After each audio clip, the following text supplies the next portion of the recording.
সুপ্রিয় দর্শক, আসসালামু আলাইকুম। স্বাগত জানাচ্ছি রয়্যাল বাংলা টিভির সংবাদ দেখার জন্য। আল্লাহু আকবার। আল্লাহ আমাদেরকে কবুল ও মঞ্জুর করে নেন। মোহতারাম হাজিরিন, মাদ্রাসার মাহফিল, ধর্মীয় চেতনায় মুখরিত পুরো এলাকা। বিস্তারিত দেখুন ভোলা থেকে আফজাল হোসেনের প্রতিবেদনে।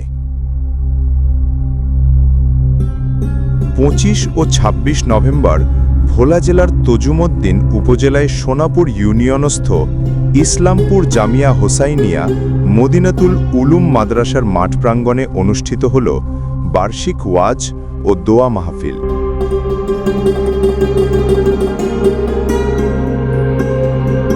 সকাল হতে আশেপাশের বিভিন্ন এলাকা থেকে ধর্মপ্রাণ মানুষজন দলে দলে উপস্থিত হতে থাকেন ওয়াজ মাহফিলে।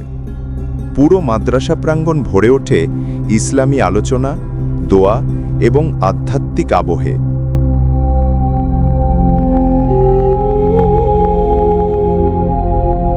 মাহফিলে প্রধান বক্তা ছিলেন দেশের সুপরিচিত ইসলামী চিন্তাবিদ খতিবুল উম্মাহ আলহাজ হজরত মাওলানা হাফিজুর রহমান সিদ্দিকী দামাত বা কুয়াকাটা সহ আরও অনেকে, যিনি কোরআন হাদিসের আলোকে নৈতিকতা, ঈমানের দৃঢ়তা এবং শান্তিপূর্ণ জীবনের গুরুত্ব তুলে ধরেন।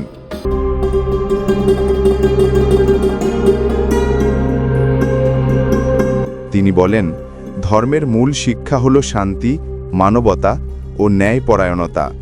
একজন সত্যিকারের মুমিন অন্যের কল্যাণে নিজেকে উৎসর্গ করে।